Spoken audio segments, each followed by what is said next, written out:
முன்னாள் முதல்வர் செல்வி ஜெயலலிதா அம்மா சொன்ன குட்டி கதைகள்ல இதுவும் ஒண்ணு. யாரையும் நம்பாதே.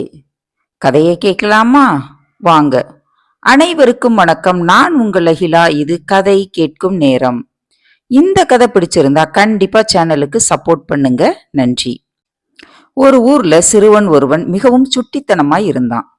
ஒரு நாள் அவனும் அவனோட நண்பர்களும் சேர்ந்து ஒரு மரத்துல ஏறி தலைகீழா தொங்கி விளையாடிக்கிட்டு இருந்தாங்க. ஆபத்தான இந்த விளையாட்டை பார்த்த அந்த பையனோட தாத்தா கீழே இறங்கி வாங்க அப்படின்னு சத்தம் போட்டாரு. அவங்க வந்ததும் இந்த மரத்துல ஒரு பேய் இருக்கு, அதனால கீழேயே விளையாடுங்க அப்படின்னு சொல்லிட்டு பயமுறுத்தினாரு. இதை கேட்ட எல்லா சிறுவர்களும் பயந்துட்டாங்க. ஆனா இந்த சுட்டி பையன் சரி சரி அப்படின்னு தலையாட்டிட்டு மறுபடியும் மரத்துல ஏற ஆரம்பிச்சான். அவனோட நண்பர்கள் ஏறாத, பேய் உன்னை அடிச்சிரும் அப்படின்னு கத்துனாங்க.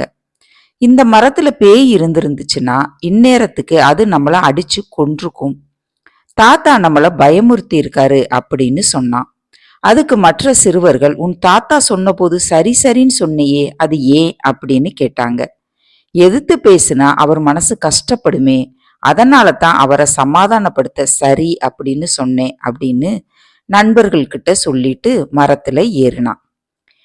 இதுல இருந்து நாம என்ன தெரிஞ்சுக்கலாம்னா, தைரியத்துடன் இருத்தல் வேண்டும். இனி ஒரு நல்ல கதையோடு அடுத்த வீடியோவில் சந்திப்போம். நன்றி, வணக்கம்.